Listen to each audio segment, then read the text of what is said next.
Hey friends, SGT here, and if you're looking at the title of the video, then you probably already know who my special guest is today.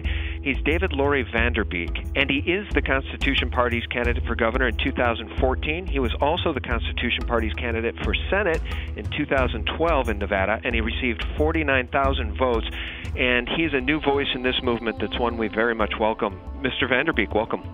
Thank you, Sean. It's great to be with you. It's an honor. Well, the honor's all mine, and in this increasingly tyrannical and volatile and caustic environment in American politics these days, it takes a tremendous amount of courage to say some of the things you're saying. Your video, "If Obama sends police to take your guns, civil war, ?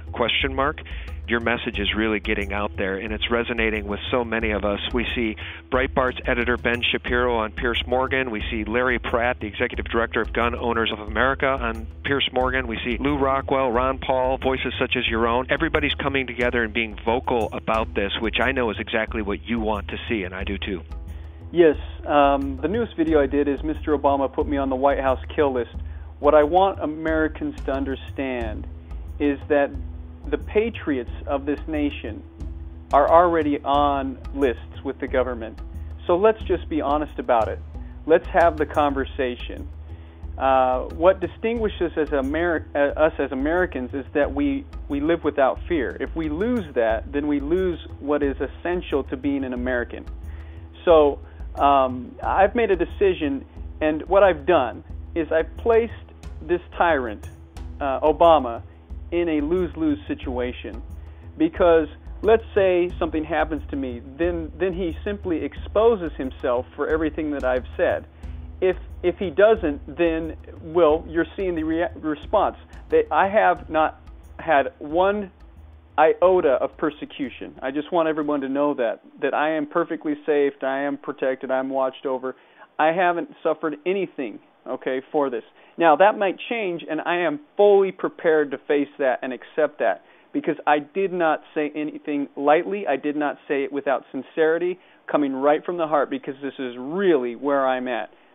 And you said it, this is the reality of America. We have to make a choice as a people of which direction we will go, and history has shown where our nation is headed. And so all I did in that video was take my knowledge of World War II that I've been studying since I was a freshman in college and up to this point in my life.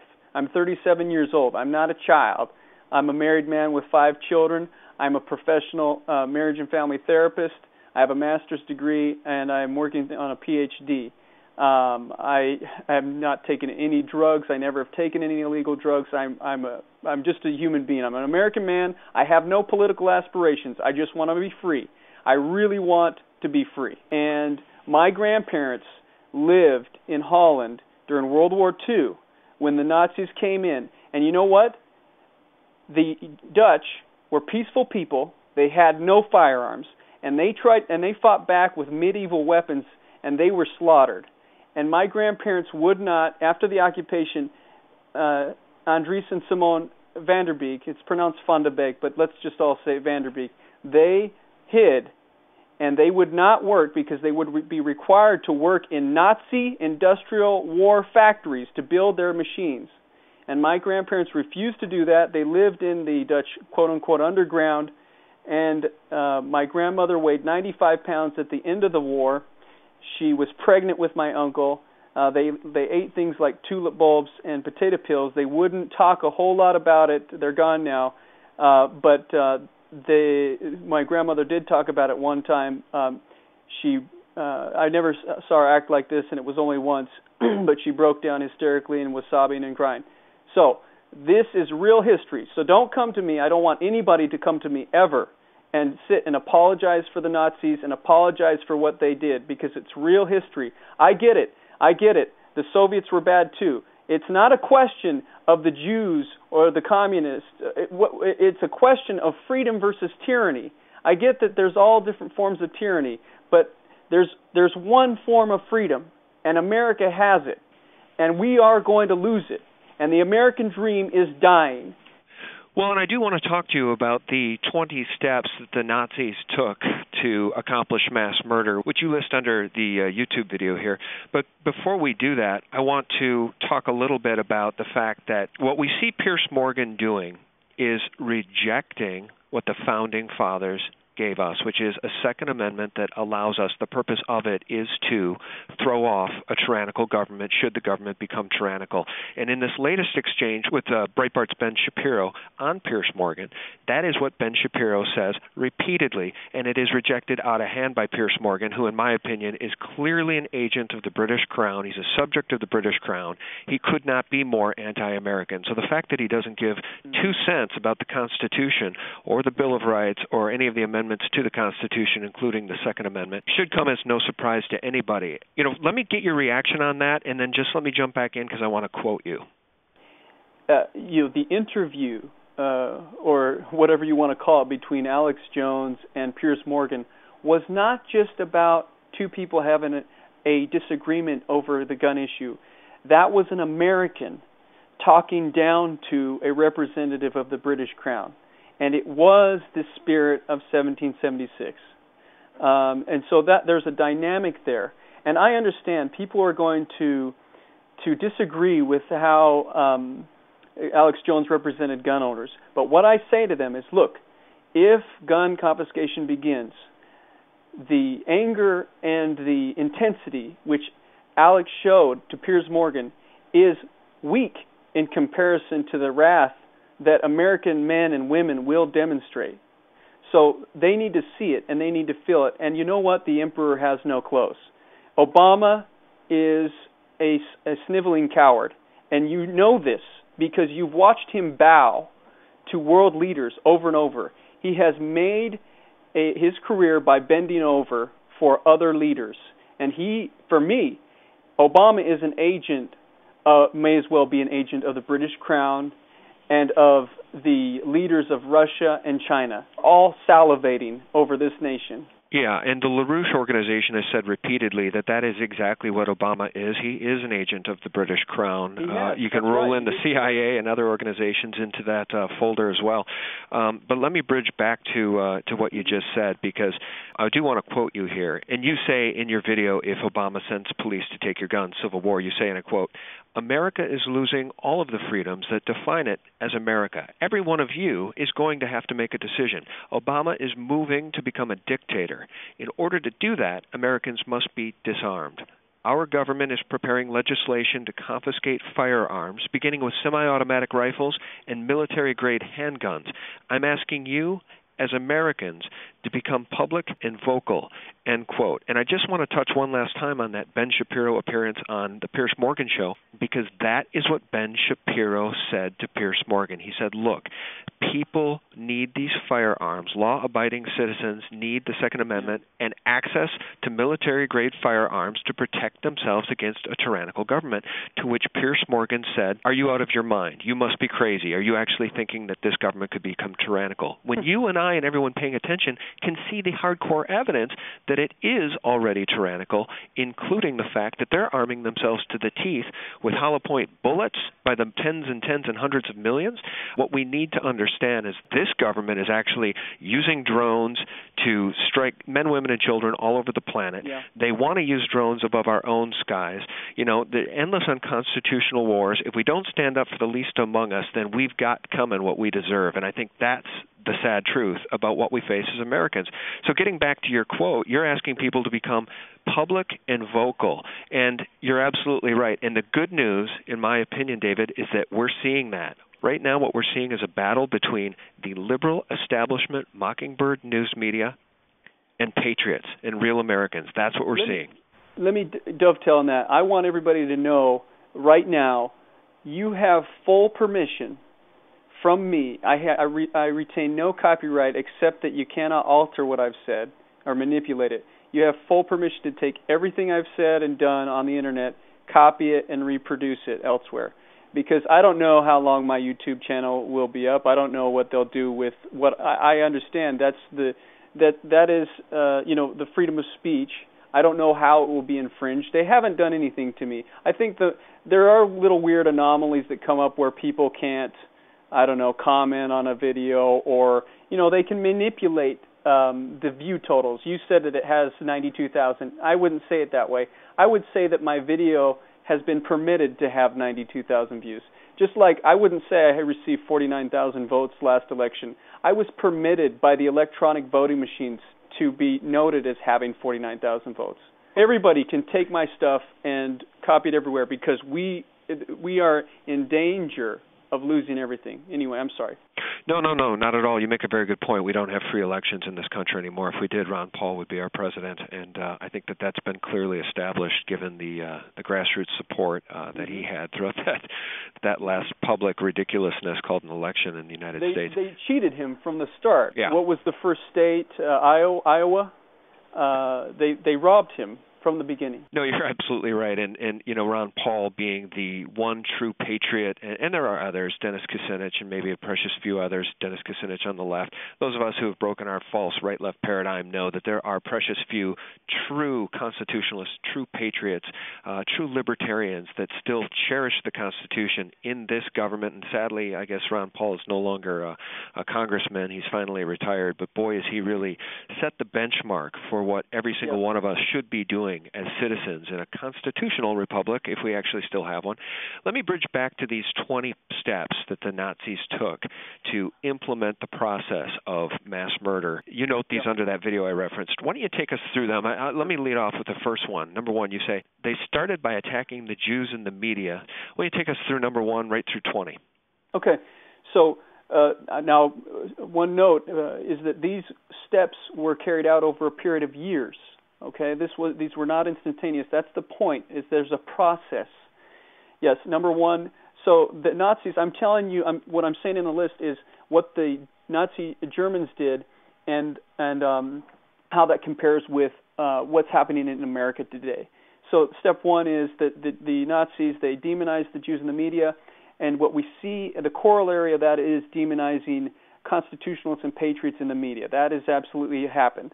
Step two, they passed legislation restricting rights. So Jews couldn't do certain things or certain people couldn't do certain things. We see that with the Patriot Act, that it restricts what was once free, what you were once able to do. I mean, we're seeing that that's what this gun legislation is about. Step three, restricting people from certain jobs. In fascism, we see that in the merger between the corporations and the government, where they have everything and we have nothing. That's already happened. And the small businesses can't get the contracts. It's always the big guys that get the government contracts. Step four, establishing a national police force to enforce new laws. You know, we're built on having local police and being policed by our peers, not just tried by our peers, but policed by them. But the Nazis established the SA, which were known as the stormtroopers, or the brown shirts, and what we have are the blue shirts, DHS and TSA. Okay, so that step has been passed. Step five is propaganda of terrorism to suspend freedom. So the Nazis were always yelling and screaming about the communists that were coming to get them. Today, it's the same thing. Everything is pinned on Al-Qaeda. It's not the communists anymore. It's all Al-Qaeda, right? And gun owners have become the new Al-Qaeda. Number six, government indoctrination through media. The Nazis merged with, it was called coordination, and that they coordinated everything through the propaganda. All business and media became coordinated with the same message. And you see that with the race card that Obama uses. He uses race. So if whatever you do in disagreement with this president, becomes a racial issue. So that's the government indoctrination. The other government indoctrination is that you are not serving the government, or you're not serving the national interest if you don't want to give your guns up. 7 is destroying us economically. They destroyed people in Nazi Germany. They wouldn't let them have jobs, which, can you imagine what it's like? Or they wouldn't let them practice with certain clients, or they just limited them. We can see the destruction of the economics in the U.S. It's a little bit different because we can see the bailouts being used to destroy us economically, to bail out companies to move to other nations. The global economic process is a little bit different, but the result is we're still destroyed economically by the banksters. That's right. And, I've long said that if you want to see what the future of America looks like, you need look no further than Detroit, with globalization, farming out all our industry, essentially taking the American people down to their knees, making them dependent on a government, which then becomes tyrannical.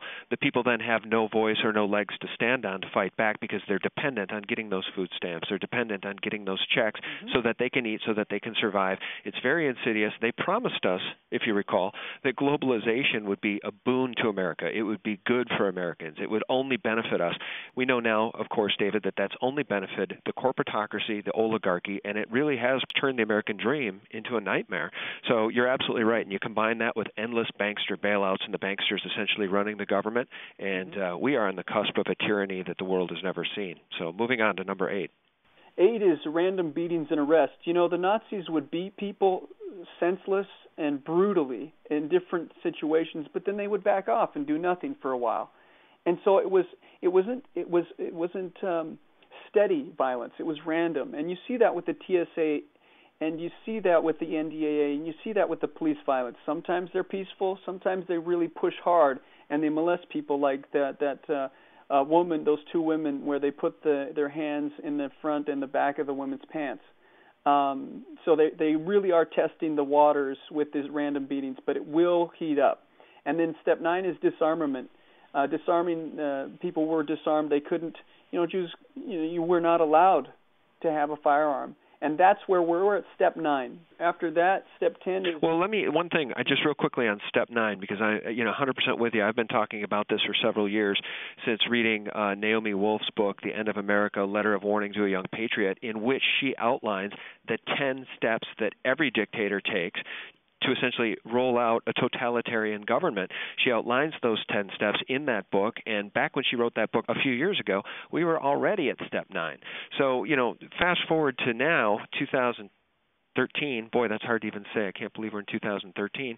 And you're right. What you're saying completely syncs up to what she was saying, and now we're fast forwarding. Now we're really moving into hyper-tyranny. Yeah, so from there, once the arms are gone, then 10 will be ending free speech. 11 is some event. So there has to be some event that's created in which you're moved out of your home, after which your property is confiscated. So that's step 12. Step 13 is you're put into a government neighborhood. 14 is then you are transported from there to work camps. At the camps, 15, you're separated from your family, males and females, or go separate ways. 16, you're fed poisonous food. 17, you're forced to labor and starve if you don't get food. 18 are the mass executions and the ovens. 19 is that some citizens are allowed to have privileges by policing other citizens. And step 20 is the experimentation on the people and the eugenics. Now, if you think about it, those other steps, we're getting smattered with those as well. Property is being confiscated. People down in the South, as a result of the Gulf disaster, have been moved out of homes. People do get poisonous food and water already. And in a sense, we are forced laborers when we labor only to just survive. It is neo-feudalism. So, and in the nanny state or the police state, where you can report on each other through for the IRS and DHS, that's the citizen Jewish capos. And if you look at the history, one of the ways you know that Jewish accounts are honest about the Holocaust is that the Jews that write these demonize themselves, and people would not lie about that. That's something they wouldn't lie to make themselves look horrible. And the Jews point out that the worst people in the treatment of them in those concentration camps a lot of times were fellow Jews. So I just want to point that out. Americans ultimately are the abusers of their fellow Americans, and these police officers. This is one thing I want to say. I want to honor and recognize and send out a message to all the law enforcement and all the military that are honoring your oath. I want you to know that You have our full support. It is time to blow the whistle on tyranny. It is time to stand up and say no to your leaders and say no to your colleagues that are willing to go along with this tyranny. We will back you up. You have our full support. And people who wear a badge or a uniform are just Americans. We have to stop seeing them as others. These are Americans, and we're all Americans together.